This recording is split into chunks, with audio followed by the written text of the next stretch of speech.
शहीदी दिवस के रूप में मनाया जा रहा है राष्ट्रपिता की पुण्यतिथि। महात्मा गांधी की प्रतिमा पर श्रद्धा सुमन किए गए अर्पित। देश की एकता के लिए निछावर किए गए प्राण।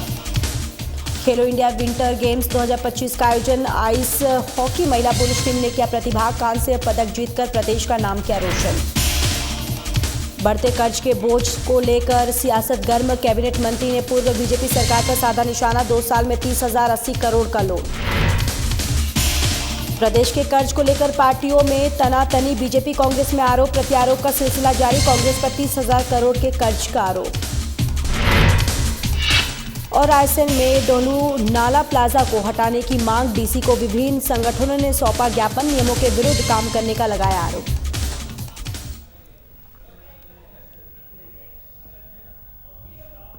नमस्कार, बहुत स्वागत है आप सभी का हमारे इस खास बुलेटिन में। मैं हूं आपके साथ ज्योति यादव। चलिए बुलेटिन की शुरुआत करते हैं। देश आज राष्ट्रपिता महात्मा गांधी की पुण्यतिथि को शहीदी दिवस के रूप में मना रहा है।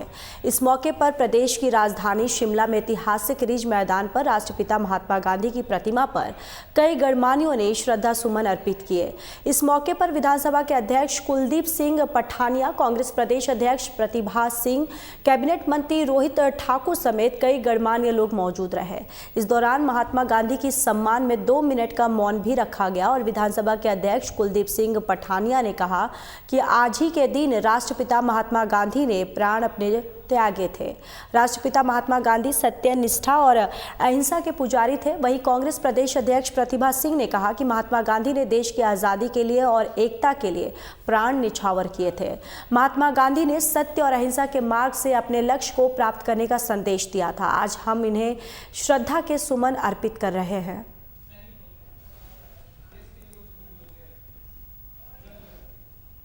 बहुत आदर के साथ महात्मा गांधी जी को याद करते हैं।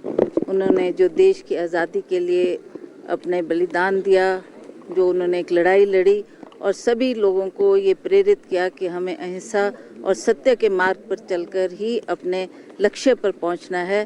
तो आज के दिन वो हमारे को छोड़ के गए थे, इसलिए आज हम बापू को अपने श्रद्धा के सुमन अर्पित करने के लिए यहाँ आए। 30 जनवरी आज के ही दिन महात्मा गांधी जी ने अपने प्राण त्यागे। महात्मा गांधी सत्य और निष्ठा और अहिंसा के पुजारी थे और जीवन भर सत्य को लेकर, अहिंसा को लेकर और निष्ठा को लेकर उन्होंने काम किया।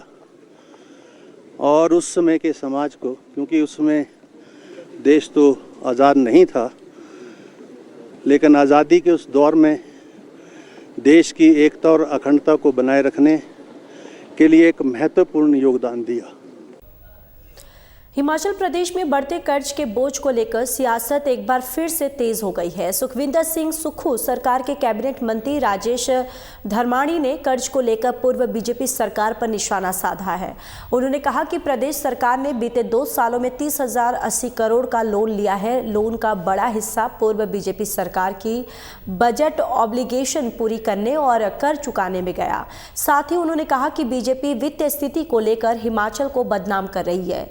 बीजेपी नेताओं को हिमाचल को बदनाम करने की बजाय दिल्ली में प्रदेश की पैरवी करनी चाहिए। इसके अलावा बाकी बचे 11,226 करोड़ रुपए विभिन्न विकास योजनाओं पर खर्च किए गए हैं। पिछले कई दिनों से भारतीय जनता पार्टी की तरफ से और कई ऐसे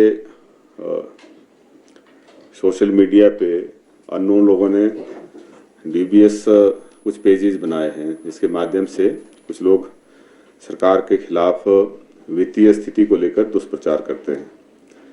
हम उसमें जो सरकार का जितना अकाउंट्स हैं लोन और उस पर एक्सपेंडिचर के, उसके बारे में बात करना चाहेंगे, ताकि जो भ्रामक प्रचार है उसको, उसकी जो लोगों में गलत एक संदेश जाता है, उसको सही आंकड़े देके हम जो वस्तु स्थिति है उसके बारे में जानकारी दे सकें। इसमें जो ज़्यादातर लोन हैं, आप जानते हैं कि जब वर्तमान सरकार 11 दिसंबर 2022 को जब वर्तमान हमारे मुख्यमंत्री जी श्री सुखविंदर सिंह सुक्खू जी ने और उप मुख्यमंत्री जी ने शपथ ली थी, अग्निहोत्री जी ने, उस दिन हमारे ऊपर जो हमें विरासत में कर्जा मिला था वो 75,000 करोड़ था और इसके अतिरिक्त लगभग 10,000 करोड़ रुपए का जो कर्मचारियों की देनदारी थी वो अलग से था। तो 85,000 करोड़ रुपए का ऋण हमें वो विरासत में मिला है। लेकिन हैरानी इस बात की है कि जो लोग इसके लिए जिम्मेदार हैं वही आज लोगों में ये साबित करना चाहते हैं कि वर्तमान सरकार इसके लिए दोषी है और अपने आप को उस पाप से मुक्त होना चाहते हैं, जबकि वो पाप उन्होंने किया है वित्तीय कुप्रबंधन करके और इसकी जिम्मेवारी उनकी बनती है। हिमाचल पर कर्ज 1 लाख करोड़ पार कर गया है और वहीं हिमाचल के कर्ज में डुबोने के लिए कांग्रेस बीजेपी एक दूसरे पर आरोप लगा रही है। सरकार में मंत्री राजेश धर्मानी ने जहां पूर्व की सरकारों को जिम्मेवार ठहराया है, तो वहीं बीजेपी के विधायक विनोद कुमार ने भी पलटवार किया और वर्तमान कांग्रेस सरकार पर 2 साल में 30,000 करोड़ का कर्ज लेने का आरोप लगाया। उन्होंने कहा कि शांता कुमार जब हिमाचल प्रदेश के सीएम थे तो उन्होंने हिमाचल प्रदेश को कर्ज से मुक्त किया था। शांता कुमार जो इस सोच को लेकर चले थे, हमने हिमाचल प्रदेश को कर्ज के लिए बिना विकास को गति देते हुए आगे लेकर जाना है। हिमाचल प्रदेश में अगर ऋण लेने की शुरुआत किसी सरकार ने की है तो कांग्रेस पार्टी की राजा वीरभद्र सिंह की सरकार ने की थी। पहली बार ऋण उस वक्त लिया गया जब वीरभद्र सिंह सीएम थे। और जहां तक बात आती है इस प्रदेश को कर्जे में डुबोने की, तो आप सारे आंकड़ों को निकाल कर रख के देख सकते हैं कि पूर्व कांग्रेस सरकार ने पूर्व बीजेपी सीएम प्रेम कुमार धूमल सरकार को केवल 7,466 करोड़ रुपया ऋण दिया है और वो भी प्रदेश के विकास को रोकने के लिए लिया गया है। कांग्रेस पार्टी का काम केवल मात्र झूठ बोलना, जनता को भटकाना और भ्रम पैदा करना है।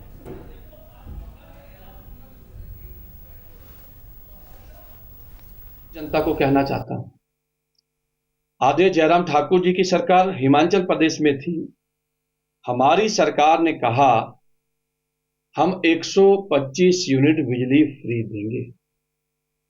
ये तो नहीं कहा था कि चुनावों के बाद देंगे।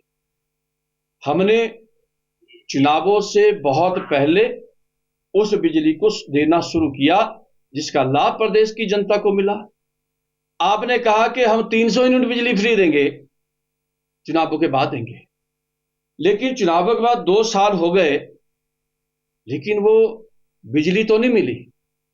हमारी 125 यूनिट बिजली भी आपने लोगों से वापस ले ली और अब आप कह रहे हो कि बिजली की सब्सिडी छोड़ दी जाए। ऐसा क्यों? मैं आज इस बात को आपके चैनल के माध्यम से कहना चाहता हूं, जिस दिन आप गरीब जनता को 300 यूनिट बिजली देना फ्री कर दोगे, उस दिन हम सब बिजली की सब्सिडी छोड़ देंगे। ये भी मैं निश्चित तौर पर कहना चाहता हूं। जिला कुल्लू के रायसन के समीप ढोलू नाला में लगा टोल प्लाजा नियमों के विरुद्ध है, जिसको लेकर केंद्रीय मंत्री नितिन गडकरी ने अधिकारियों को निर्देश दिए हैं कि पूरे देश भर में 60 किलोमीटर के भीतर दूसरा टोल नहीं लगाया जाए। लेकिन इस टोल प्लाजा की दूसरी टकोली टोल प्लाजा से मात्र 40 किलोमीटर के करीब। ऐसे में जल्द से जल्द इस टोल प्लाजा को हटाया जाना चाहिए। इसी मुद्दे को लेकर विभिन्न संगठनों के पदाधिकारी ढालपुर में डीसी कुल्लू तोरुल के एक एस रविश से मिले और इस दौरान सदस्यों ने डीसी से मांग रखी कि कई सालों से इस टोल प्लाजा को हटाने की बात स्थानीय लोग कर रहे हैं और अगर जल्द ही टोल प्लाजा को नहीं हटाया गया तो आने वाले दिनों में NHAI अधिकारियों को स्थानीय लोगों के गुस्से का सामना करना पड़ेगा। तो वहीं टोल प्लाजा संघर्ष समिति के सह संयोजक घनश्याम कपूर ने बताया कि साल 2023 में बाढ़ के चलते अभी भी सड़क जो है वो मार्ग पूरी तरह से क्षतिग्रस्त है। इसके अलावा बीते साल भी जब रायसन और टकोली टोल प्लाजा भी दूरी मापी गई थी तो वो भी 60 किलोमीटर पूरी नहीं हो पाई। जिला कुल्लू 4 लेन संघर्ष समिति के अध्यक्ष दिनेश सेन का कहना है कि समिति लगातार इस मुद्दे को प्रदेश और केंद्र सरकार के समक्ष उठा रही है।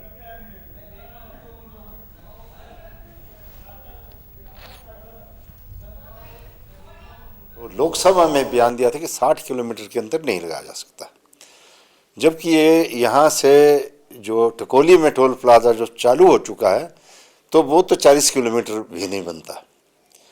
तो वो मंत्री जी के बयान के अनुसार ही गलत है, हम नहीं कह रहे। और दूसरी ये बात है, देखा जाए तो जहाँ जहाँ टोल लिया जाता है टैक्स देना चाहिए, लेकिन टैक्स के बदले में फैसिलिटी क्या दी जाती है जनता को। ये जो एनएच के जो नॉर्म्स है, रूल है, उसमें बड़ी भारी सुविधाएं जो है एनएच के द्वारा दी जाती है, जिसमें जगह जगह टॉयलेट्स का होना है, ड्रेनेज का होना है, और ये ओवरहेड ब्रिजेस है, यानी बहुत सी बातें हैं उसमें।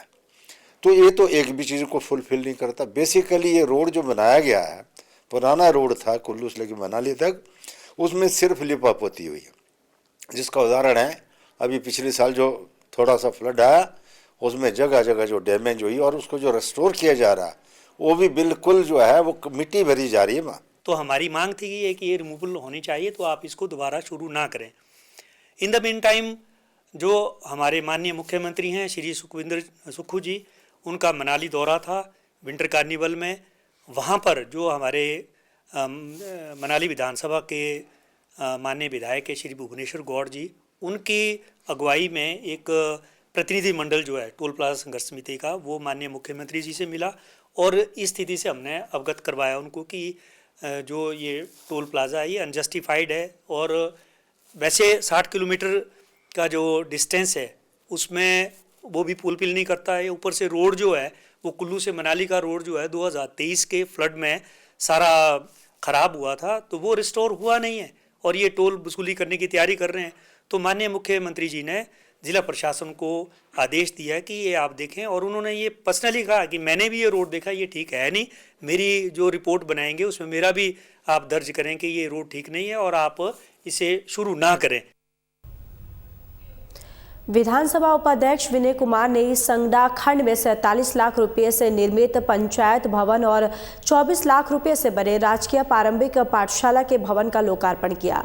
इस अवसर पर उन्होंने उपस्थित जनसमूह को नवनिर्मित पंचायत भवन और पाठशाला भवन की बधाई देते हुए कहा कि पहले भौड़ कडियानी लुधियाना पंचायत के अंतर्गत आता था, जिसे बाद में लुधियाना पंचायत से अलग कर भौड़ कडियाना पंचायत बनाई गई।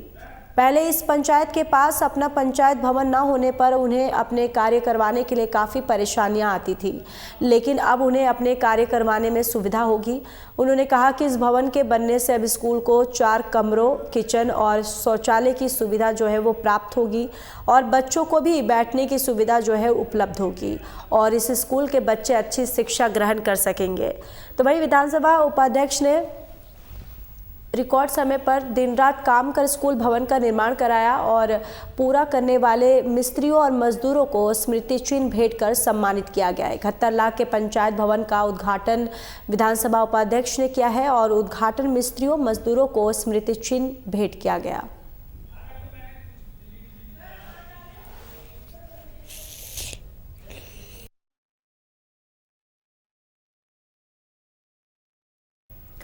हिमाचल प्रदेश की आइस हॉकी महिला और पुरुष टीम ने लेह में आयोजित खेलो इंडिया विंटर गेम्स 2025 में कांस्य पदक जीतकर प्रदेश का नाम रोशन किया है। लेह में हुई ये खेलो इंडिया विंटर गेम्स 5वीं बार आयोजित हुई है, जबकि हिमाचल प्रदेश की टीम ने 4थी बार इस गेम्स में भाग लिया। ये प्रतियोगिता 23 से 27 जनवरी तक आयोजित होगी और महिला और पुरुष टीम ने शिमला में पत्रकारों से अपने अनुभव साझा किए और कहा कि सुविधाओं की कमी के कारण उन्हें कांस्य पदक से ही संतोष करना पड़ रहा है। इस दौरान महिला और पुरुष टीम का प्रतिनिधित्व कर रहे खिलाड़ियों ने बताया कि इस बार उनका प्रदर्शन पहले से बेहतर रहा। पुरुष टीम ने पिछली बार भी ब्रॉन्ज जीता था। आईटीबीपी की टीम से उनकी हार हुई और ice hockey association of Himachal Pradesh के अध्यक्ष अभय डोगरा और महासचिव रजत मल्होत्रा ने बताया कि हिमाचल प्रदेश की महिला और पुरुष आइस हॉकी टीमों का प्रदर्शन खेलो इंडिया विंटर गेम्स में शानदार रहा।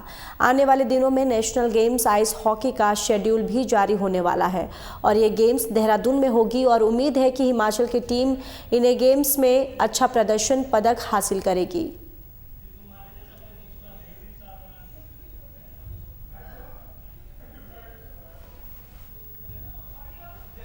इस बार मेंस टूर्नामेंट में 8 टीम्स थी और लास्ट ईयर से भी टीम्स ही बढ़ी है। हमारी परफॉर्मेंस इस साल कंपैरेटिवली लास्ट ईयर से बहुत ज़्यादा अच्छी रही थी। जो कमी की बात है आई थिंक वो इंफ्रास्ट्रक्चर में कमी रह रही है। हमारे पास आइस टाइम जो होता है बहुत कम होता है, बहुत लिमिटेड आइस टाइम मिलता है। गाज़ा में भी 2 से 3 घंटे आइस टाइम मिलता है टीम को प्रैक्टिस के लिए। कंपेरेटिवली जो लेह लद्दाख की टीम है, जो ITBP की टीम है, जो आर्मी की टीम है जिनसे हमारे है, उनका आइस टाइम दिन का 4 to 5 आवर्स का आइस टाइम है, प्लस उनका एक लॉन्गर सीजन होता है। टीम 12 महीने साथ में प्रैक्टिस करती है। तो अगर हमारे को इंफ्रास्ट्रक्चर बेटर मिले, आई एम वेरी श्योर कि हम गोल्ड मेडल भी प्राप्त कर सकते हैं। एक तो UT लद्दाख और ITBP women's, Himachal team, Chandigarh और तेलंगाना की टीम थी और हमारे मैचेस इनके साथ हुए थे और हमारा भी एक्सपीरियंस अच्छा रहा क्योंकि एक प्लेटफॉर्म मिलता है सारे एथलीट्स को कि अपना टैलेंट शो करें। एंड जैसे कि हमारे कैप्टन भैया ने बोला है कि हमें इंफ्रास्ट्रक्चर की कमी है और यही सच बात है कि हमें थोड़ा प्रैक्टिस टाइम कम मिलता है जिस वजह से हम इतना प्रैक्टिस नहीं कर पाता है इस पे। एंड इंफ्रास्ट्रक्चर ऐसे आपने बोला कि अभी रिंग की कमी है हमारे पास, प्रॉपर एक रिंग, ऑल वेदर रिंग। अगर ऐसा होगा तो फिर एटलीस्ट ज़्यादा टाइम प्रैक्टिस कर पाएंगे और इम्प्रूवमेंट ज़्यादा आ सकती है इसमें। जो अभी हाल ही में खेलो इंडिया गेम्स संपन्न हुई हैं 27 तारीख को, हमें गर्व महसूस हो रहा है ये कहते हुए कि हमारी दोनों टीम्स, विमेन और मेंस टीम ने ब्रॉन्ज मेडल जीता। 3rd पोजीशन उनकी आई है और उन टीम्स के अगेंस्ट आई हैं जो 6-6 महीने उस ऑल्टीट्यूड पे उसी रिंक में प्रैक्टिस करते हैं। और सबसे अच्छी बात ये रही कि जो हमारी मेंस टीम थी उनका प्रदर्शन इतना बढ़िया था कि जो हमारे ऑपोजिशन वाले थे वो भी हैरान हो गए थे इनकी परफॉर्मेंस देख के। एंड हमें उम्मीद है कि नेक्स्ट खेलो इंडिया और नेशनल्स में हम इससे अच्छा प्रदर्शन कर पाएंगे।